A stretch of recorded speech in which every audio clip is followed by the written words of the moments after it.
Hey drivers, this is Andrew, ThirdCoastRC in Houston. We sell a lot of chargers here in our store, and we sell one brand particular, and I get a lot of people calling me after they bought it saying, "Oh, I can't quite remember what you told me and how to set this charger up and charge these batteries of all different kinds." So I'm going to do a quick video now to show that. So here we go. So here we have, this is a charger that we really like. I've been using this charger myself for many years. It's the Electron Pro, and this is the ACDC 10 amp. The previous one was an 8 amp version, but this, you can use it. It comes with crocodile clips, so you can use it on your car if you're in the field off a regular 12 volt battery, or you can run it directly from the mains, which is what we're doing here. So you plug this charger in, and it's going to come up with this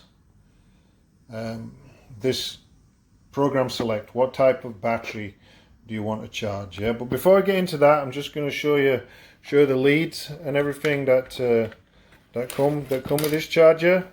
It comes with this. This is the balance port. So this is for only when you're charging Lipo or lithium-ion batteries or LiFe batteries. Are you going to need to use this for charging NiCads or nickel metal hydrides? You don't need this. Yeah, it comes in a box and you just plug it into the port on the side here. Yeah, and then the charger also comes with this three connector main charge lead. It comes with XT60, EC3 and Deans on there. Yeah, and this is going to plug in to the main charge port right here. So that is done like that. So that's now plugged in. If you've got any other kind of batteries with different connectors, you're either going to need a jumper from one of these, an adapter to go from one of these to whatever you've got on your battery, or you can buy one of these what I call a squiddy, which is all kind of different connectors on one, which actually what I'm going to use today. So I'm going to take the one off it comes with just to do the demonstration, because I've got a few different batteries to show you here. I'm going to plug the squiddy in. There we go, squiddy's plugged in. So I've got this squiddy with all these different connectors on. Yeah. So first thing I'm going to do is going to show you how to charge a nickel metal hydride battery, because I've got one here that I need to charge. So the charger just come on and it's on Lipo battery setting right now. You don't want to charge a nickel metal hydride battery on the Lipo setting. So to change the battery type, you just press this button here and it goes through lithium ion, life battery, high voltage, lithium high voltage, which is another Lipo type, nickel metal hydride. That's what we want. This charger's also got NiCad setting, and I'm setting to charge a regular lead acid battery like what you have in your car. And it has some memory options here, and it has a battery meter if you just want to test the battery or test the internal resistance. So we're going to go to nickel metal hydride, because that's what I've got to charge here. So I've got this nickel metal hydride battery here that I want to charge. It's a 2000 milliamp 7.2 volt nickel metal hydride. Charging nickel metal hydride or NiCad batteries. Yeah, I got an old 1980s NiCad battery here. It's the from Tamiya. It's the same kind of procedure, but you just got to make sure that you select the right battery type. So nickel metal hydride. So I'm going to plug this in here like that, and then we'll be ready to charge. We don't need to use this balance port on this nickel metal hydride battery. So I'm going to plug this in now, so just bear with me a second.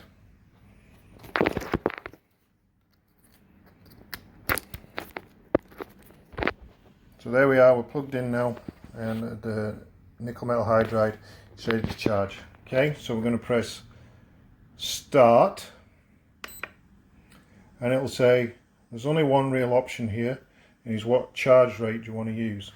Now typically for nickel metal hydride, if it's a 2000 like this one, you're going to charge it 2 amp. It's a 3000, you're going to charge it 3 amp. It's a 5000, you're going to charge it 5 amps. Yeah, You can go a little bit more than that, but definitely don't go more than double. and I usually only recommend 1.5 times at the most, because otherwise you can just be pushing too many amps into these batteries, which doesn't do them any good in the long run. So this is a 2000, so we're going to change it. Press start again, and that starts flashing, you see, and now we can change this up to 2 amps. And then when we're ready to start, we just press and hold start, and away it goes. So nice. So it's nickel metal hydride. This is how long it's been charging. This is the charge rate that it's using, so it's going up to the 2 amps that we just told it, and this is currently the voltage that the battery's reporting back to the charger, 8.1 volts. Charging nickel metal hydride, they probably, as they're charging, perhaps get up as far as 10 volts, and then come back down once they finish charging. And this is how many milliamp it's put in, how many milliamp hours it's put back in there. Right now it's 15. So to charge this battery, charging at 2 amps, if it was completely flat, which it's not, it would take exactly 1 hour to charge it at 2 amps. It's going to take less than that because this battery is not totally flat. What you find with nickel metal hydride batteries is they should get a little bit warm as they come off the charger. When they're finished, if you touch them, they should be a little bit warm. If they're cold and it hasn't put very many milliamps, less than you expect, back in there, then it's probably done what's called a false peak, which can happen sometimes with nickel metal hydride and NiCad batteries. And what you want to do is try it again, or even try it at a much lower amp rate, just to get it to accept a charge, especially if the battery's been sat for quite some time, several months perhaps, whilst your car's been put up. That can happen with these type of batteries, but once you start using them again, they come back to life. And I've got nickel metal hydride batteries that I've been using for many years. I mean, look at this one, it's from the 1980s and it's still 1980s and it's still going. So if you've got any questions on nickel metal hydride battery charging, just send me a comment in the comments below, and we'll be back shortly to show you with the Lipo batteries, which is a slightly different procedure. Speak to you soon. So now we're back and we're going to look at charging a Lipo battery. So here I've got a 5200 50C 11.1 volt 3S Lipo battery that we're going to charge. One thing that's very different with Lipo batteries to nickel metal hydride or NiCad batteries is that, you know, if you're not going to be using them, you need to put them in storage mode, and this charger allows you to do that, and I'm going to explain that to you. Nickel metal hydride batteries, you can leave them partially charged, fully charged, totally discharged, and then when you want to use them, you just put them back on the charger and use them. They're very durable from that standpoint. You don't want to do that with your Lipo battery or your lithium ion battery or your Life battery or your LiHV battery. Any of the lithium based batteries are not gonna do good in a fully charged or in a fully discharged state. So you need to put them in storage mode, even if it's only a week before you're going to be using them again. If it's going to be 1-2 days, then don't worry about it, but any longer than that, you need to put them in storage mode, otherwise they're going to start to puff and they won't be any good anymore. Keeping them in storage mode, I've got batteries I've got hundreds of chargers on, and that are, you know, 10 years old and I'm still using them. So, you know, these are expensive. I mean, they're $50, $60, up to $100 a battery, so you need to look after them. It's a big investment. I mean, I'm quite fine if you not want to do this and have to come to my shop and buy batteries every month. That's no problem. But honestly, you'll makes what makes a hobby expensive and ends up making people leave the hobby. So long term, put them in storage mode. So here we go. How to charge this one. This one's got a Dean's connector on here. So this one we're actually going to use this little port here. Yeah. So we'll show that. So here we go, we're going to change, so about nickel metal hydride, our nickel metal hydride battery finished charging, the little alarm went off, it put in about 1000 milliamps and we're done, and it was ready, it was warm. So now we're going to change to the Lipo setting. It's going to move around here, so we get through to the, there we go, Lipo battery, yeah? So what I'm going to do is I'm going to hook this up. This is a 3S, so it's going to go in the little port that says 3S on it right here, and I'm going to plug that in to the 3S port here. It's keyed, so you don't want to put it in the wrong way round. Try not to put it in the wrong port. You don't want to short anything out or anything like that. Make sure you put this in the correct port. This monitors the individual cells inside the battery as it's charging, and I'll explain more about that in a minute. And I'm just going to put the camera down and plug in this, find my Dean's connector here. There it is. 1 second, put this down. Plugging in the Dean's connector. There we go. It's all connected up. So we're ready to start charging this battery. So we're on Lipo battery setting, so we'll press start. Okay, at this point you've got several options of what you want to do with this Lipo battery. By default, it's probably going to come on to balance charge, yeah? So balance charge means it's going to charge the battery through this main lead, and it's going to monitor it, and it's going to make sure the 3 cells, when it's finished, are all balanced in exactly the same voltage, which will be 4.2 volts each. But there are some other options. If you scroll through, you've got the storage mode, which we'll come back to. You've got discharge mode that we don't want to do with the Lipo. We don't want to discharge it. You've got regular charge mode. So that charges it without using the balance port, yeah? So if your balance port has been damaged or something like that on your battery, and you still want to charge your battery, then this is what you're going to have to do, because it's just going to ignore the balancing. You know, there's some batteries I've got that happened, and I'm still using them several years later, that's never gone out of balance. But if your lead is good, then always use the balance charge. It takes a little bit longer, and if you're in a rush, you want to charge a bit quicker, then you can just use the charge mode.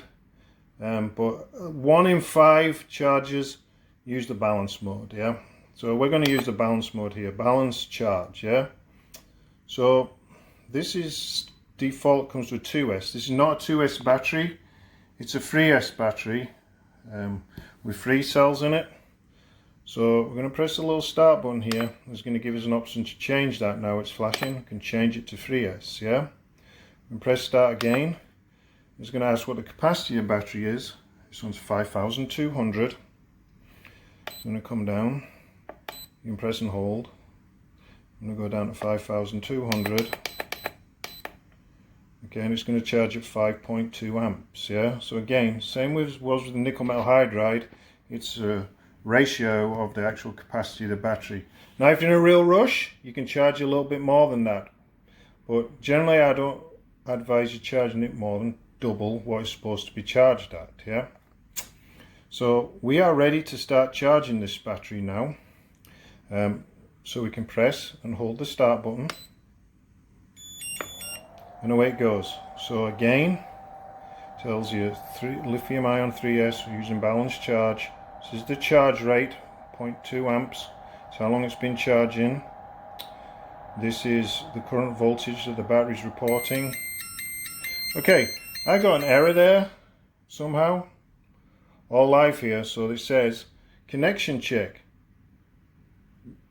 So something's wrong. Check the balance and the main. So something's not plugged in here, right? So that's something that might happen to you. You know, we're totally live here. So let's see what's going on. I'm just going to recheck all the connections. I'm going to restart it. I'm going to press stop. Go back to there. Just going to put this camera down and just check the connections.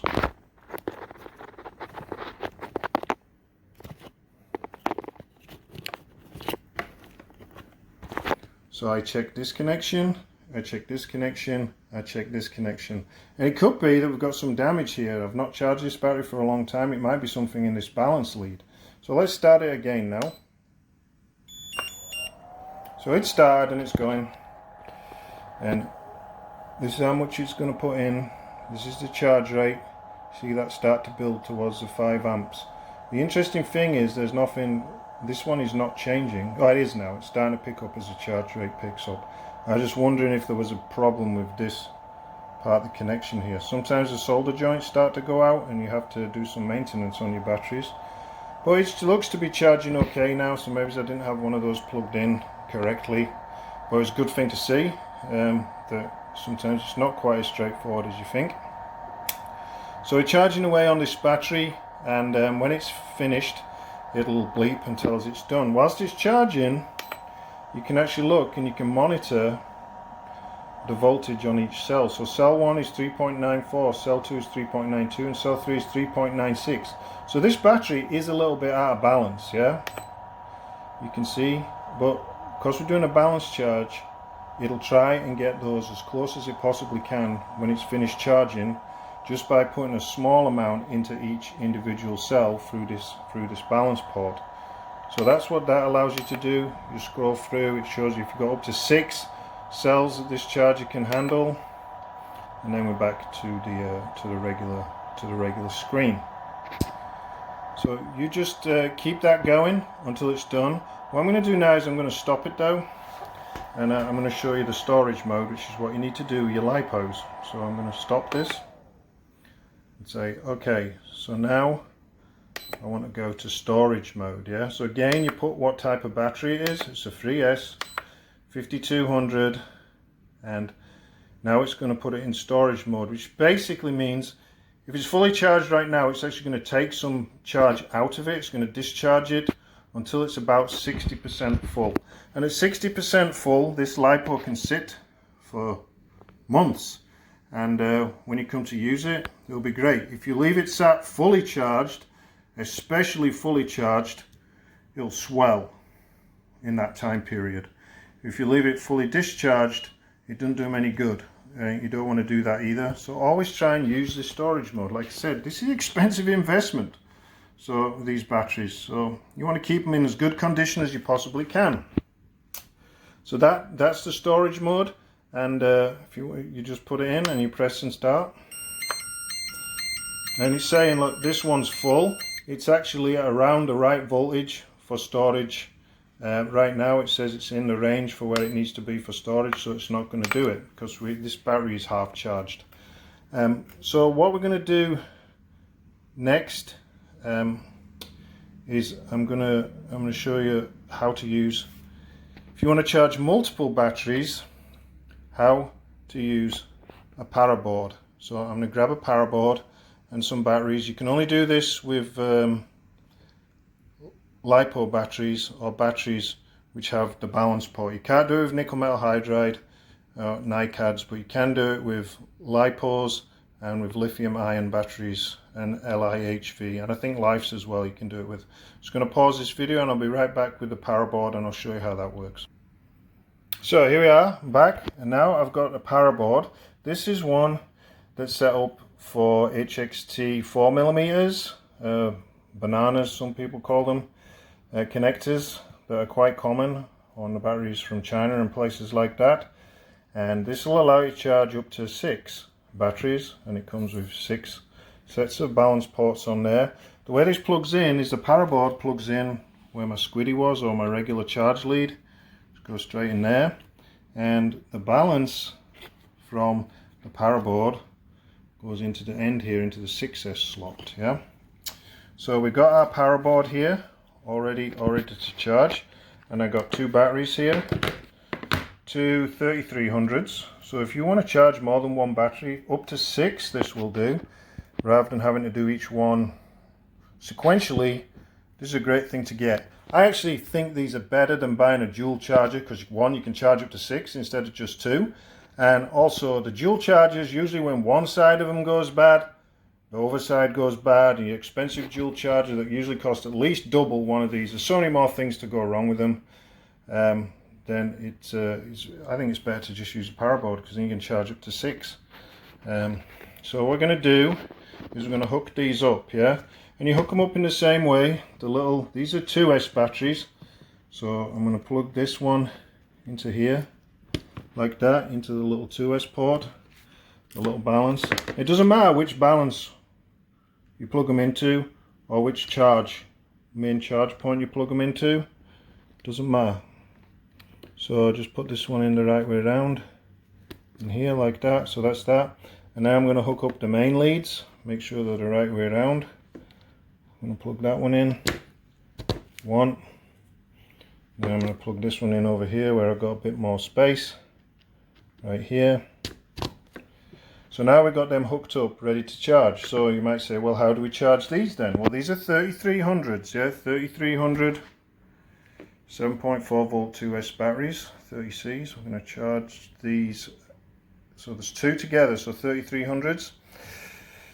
What you don't want to do, you can't, when using a Paraboard, you can't mix 2S, 3S, or you can't charge a 2S battery with a 3S battery. You can't charge a 3S battery with a 4S battery. You can't mix the cell numbers, yeah. The capacities you can mix a bit, but I don't like to get too far apart, yeah. I would never charge a 2S battery 1500 milliamps with a 2S battery 5000 milliamps. I'm just not going to do that, yeah. Even though you're supposed to do that, I just don't like doing that. So I try and keep them within about 10% of each other. These two are exactly the same battery. So what you need to do is you need to sum the milliamp hours, the capacity of the battery. So it's going to be 6,600 to 3300s. And if you had 3, it'd be 9,900. And that's what you're going to tell your charger. Yeah, right now we're on storage mode. And you can use storage mode just the same with these. I prefer to do it individually rather than on a Paraboard when I'm putting them into storage mode. I think you get better reading on the battery rather than, you know, it's going to average them out between all the packs you've got connected. I'm going to change it now to the balance charge. Then I'm going to go back to Lipo, because these are Lipos. And then balance charge, it's on balance charge. And these are 2S batteries, so I'm going to press the start button. Bring this down to 2S battery. And then it's an important one, so this is now going to be 6,600, yeah, to charge these two batteries. So that's the way you're going to do it with a Paraboard. And press and hold the start button. And I got a cell connect error here, so yet again, maybe I don't have something plugged in right, or maybe I've got a bad battery here out of the pack. But I don't immediately see anything wrong here. There is, these are all solidly connected here. Let me try one more thing here. Oh, look, here's the problem. I see the problem right here. This Paraboard is damaged, yeah? So what I'm going to do, I'm going to come right back. I'm going to grab another Paraboard, and I'm going to show you again. There's a big problem right there, and I don't know what's happened there, but this Paraboard has actually been damaged in there, and the copper wires have come off. So I'll be right back. Alright, so I'm back. So that was a bad Paraboard. So I went and grabbed another one. I only got Dean's ones left right now, so you can see I'm actually using an adapter here that goes from the Dean's to these HXTs. There's another way you can do it. You don't have to buy a new Paraboard. If you've got some adapters, you can just charge them through the adapters like what I'm doing here. Save yourself some money if you have the adapters, and just utilize one Paraboard for all your different connections on your batteries. So that's one way to do it. So we're all hooked up here. It's still on the same setting. Balance charge 2S 6600. We've got the lead going from there to here, and the main power leads for the Paraboard plugged in there. Press and hold start, and away we go. We're charging now, and so now it's going to take about 40 minutes probably to charge these two batteries, and so that's how you use a Paraboard to charge up to 6 batteries. What you'll find is this is a maximum of a 10 amp charger, so if you've got a lot of big capacity batteries on here, it's not going to be able to charge past 10 amps, so it'll take a little bit longer to charge if you've got, you know, if you've got 10,000 milliamp batteries on here, then the charger isn't going to be able to go more than 10 amps, so that's going to take longer. But it is a, you know, you're not going to get an ACDC charger that charges at much more than 10 amps. They just don't exist. You're going to have to go to a DC charger with a separate DC power supply, which, you know, a DC power supply is $150 just for the power supply. So it's a very cost-effective way. These chargers, we'll put a link in the comments below to this charger. We sell them for $59.99 shipped. The Paraboards, I'll put a link to them as well. We sell these for $25 shipped, and it's a real good way to charge multiple batteries if you've got multiple vehicles or multiple, a lot of trucks use 2 batteries in them if they're a higher performance vehicle. So that's it's a good way to charge your batteries effectively. So if you have any comments or you've got any questions, post them in the comments section below. Look out for us on YouTube, of course, where you're watching this. Subscribe to our channel. Watch for us on Facebook, ThirdCoastRC, and on Instagram. Subscribe to us on there, ThirdCoastRC as well. And thank you, and speak to you next time.